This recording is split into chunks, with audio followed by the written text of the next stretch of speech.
Have you ever struggled with your boundaries getting crossed on a podcast interview?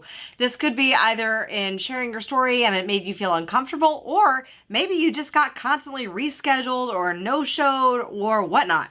Our question today comes from Raylina, who has had her boundaries crossed one too many times. Watch this video to learn how to handle and set and establish and keep your boundaries strong. Because Queen, you got a kingdom to run.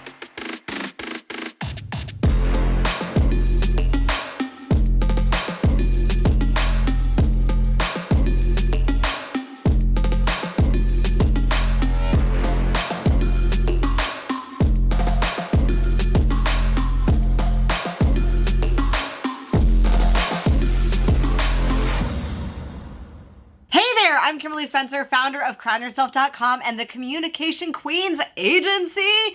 Yes, it is launched. We support service-based business owners in getting booked and getting visible and standing out on podcasts because here at Crown Yourself, our mission is to help you stand out fearlessly, build your empire, which includes getting booked on podcasts because every queen needs to go on podcasts, so that you crown yourself with epic confidence and serve those like the leader that you were born to be. So today we have a question from Raylina, who is not the biggest fan of getting no-shows on podcast interviews.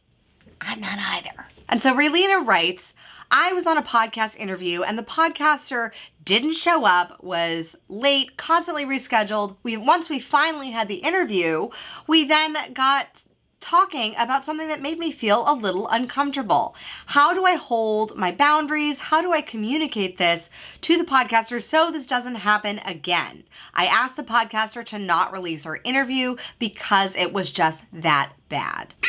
Raylina, I got you back, Queen, because boundaries are one of the biggest things that I work with my clients on in our Queen Bee coaching program. It is one of the biggest things that I have had to establish as a business owner. And as you grow your business, as you get more exposure, as you get more visibility, your boundaries need to get stronger and stronger and stronger of what you will and will not tolerate.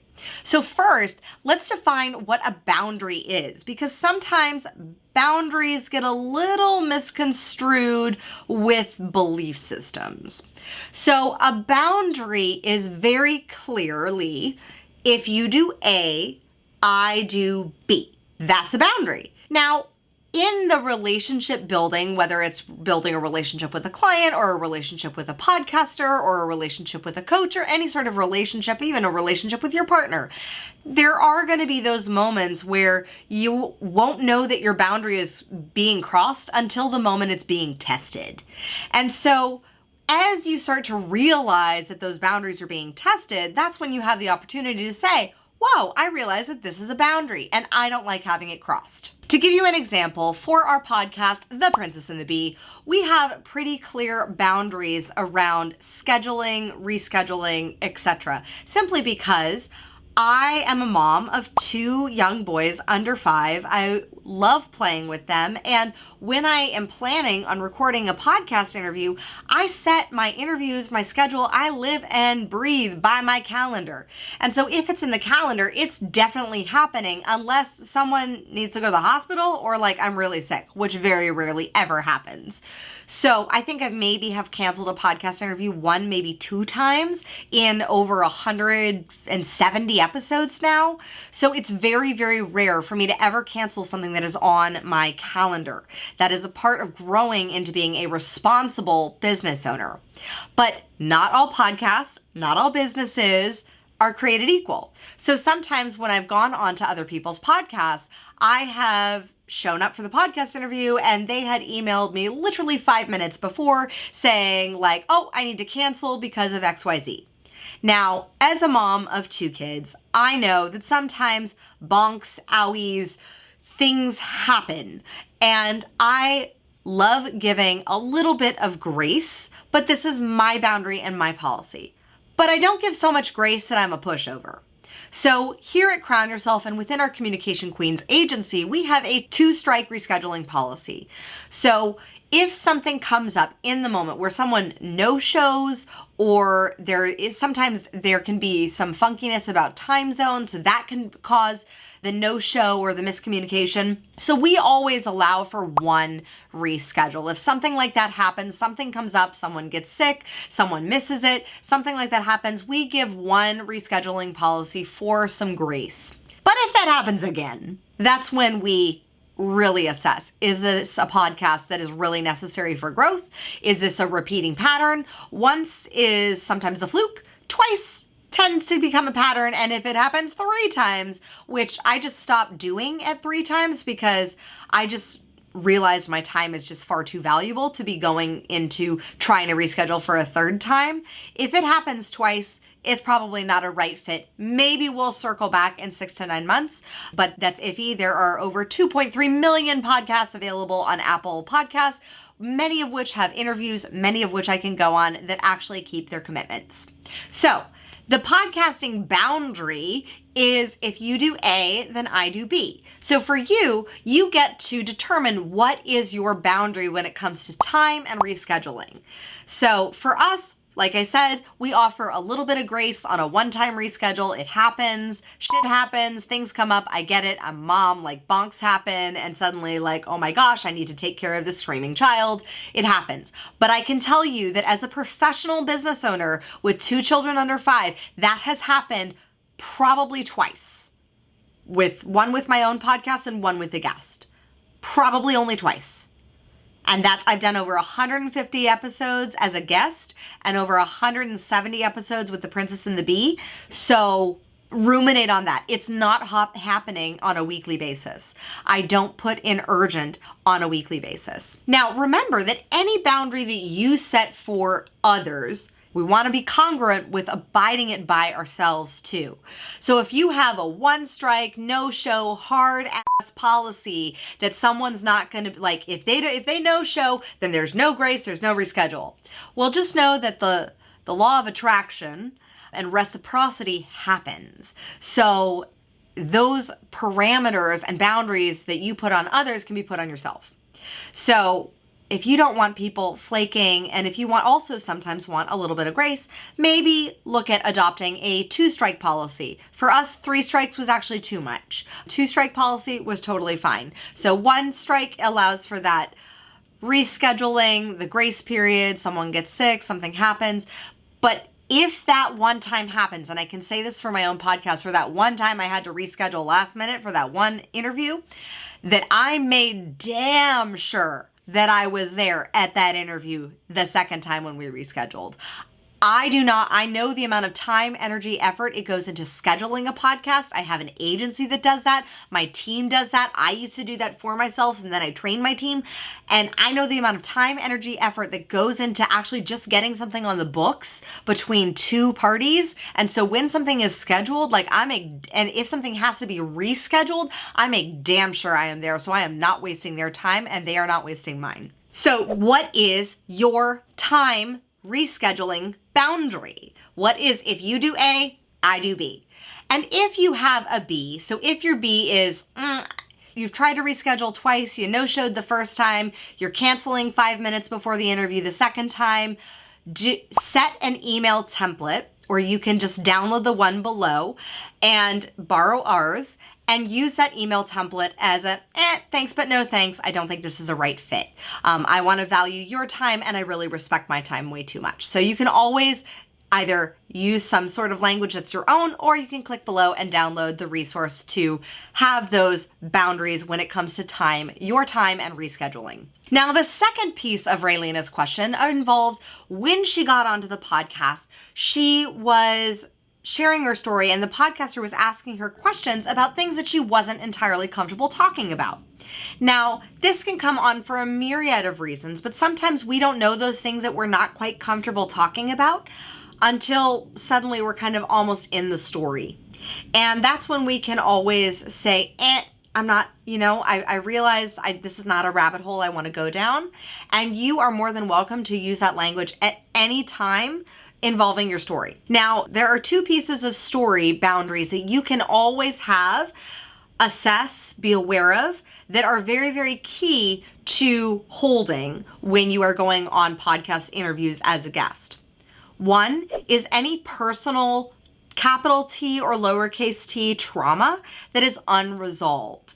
The reason why this is a boundary of something that you may not want to share yet on a podcast is because when you are sharing something that is not yet fully healed, then you are projecting your current trauma onto someone else and onto the audience. And that may or may not be received well. And if you're projecting that trauma, then sometimes it may not allow for you to receive the right clients, the right audience into your world because it's coming from that space of unhealed trauma.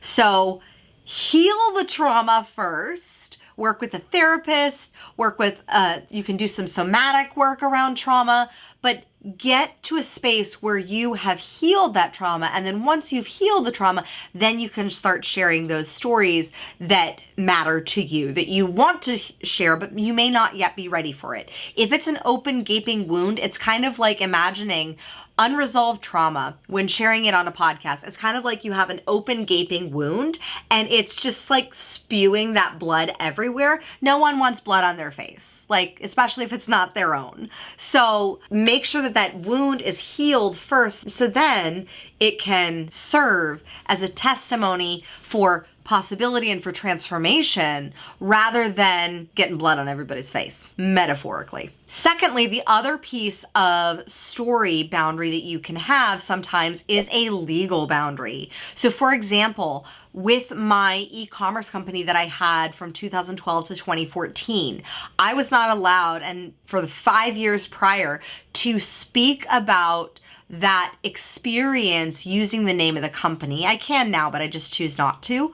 Or to speak about my former business partner in any sort of derogatory way. Now, I don't speak about anyone really in any sort of derogatory way because I don't want defamation or derogatory things spewed back at me, perception, projection, law of attraction. But I will admit that initially when I first started sharing my story about having owned this e-commerce company and the buyout and how challenging that was for me, I did have to make sure that it was coming from that place of first that I had healed the trauma around that experience, because for me, that was a traumatic experience. It was the first time I felt like I'd epically failed.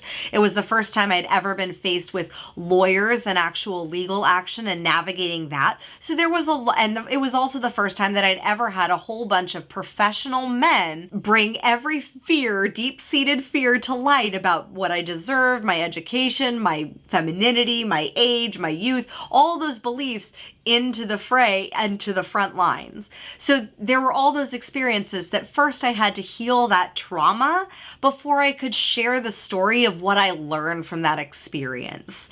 And then from the perspective I could share of what I learned from that experience without saying anything negative about my former business partner, because I don't wish him ill at all. I wish him all the luck in the world. I hope he succeeds radically. I just can definitely say that I wouldn't want anybody defaming me. And so if perception is projection and law of attraction, like attracts like, if I don't want people defaming me, then I want to make sure that I'm not defaming anybody else. So if there are legal matters in place of things that you can and cannot say, be sure that you're aware of those or that you state what those boundaries are up front. I once had to can an interview simply because the woman who had come on for the interview shared the name of the company that she used to work for, and she wasn't able to actually share that given her termination agreement. And because of that, and because the name of the company was so prolific through the interview, we couldn't take it out and edit it out. And so we actually had to dump that interview. So if there's any legal sort of area, make sure you just communicate that up front if there's any part of your story that is protected.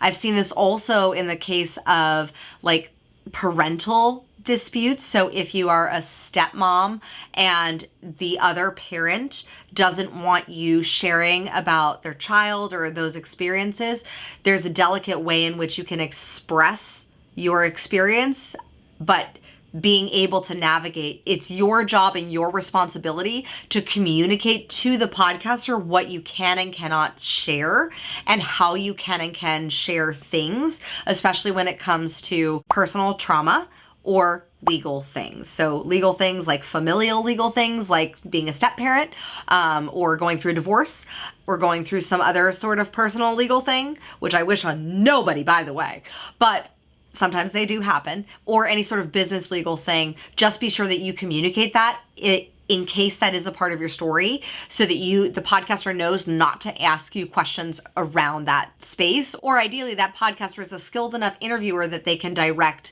the interview so that you can take control and command the story. Now, I'd love to hear from you. What podcasting boundaries do you need to establish? Tell me in the comments below. And if you like this video, make sure to hit the like button, subscribe, and share it with your friends and fellow podcasters. And if you want to start getting booked on more and more podcasts as a guest and learn how to leverage those podcast appearances into sweet, sweet profit and lead generation for your business, then book a discovery down below with my Queen team to learn how to profit from guest podcasting inside of our Communication Queens agency, where we get you booked and standing out and serving and sharing your story and doing all the things and learning how to sell effectively on a podcast interview. So click the link below to book a discovery call with me and my team. And I look forward to chatting with you and getting you booked so that you get more visible, share your story more boldly, because through sharing your story, you have the power to transform people's lives. And as always, my fellow sovereigns, own your throne, mind your business, because your reign is now. Check out these videos next. Check out these videos next for more profiting from podcasting. And so we support and crowning yourself with epic confidence. So you need to, for you now. All right.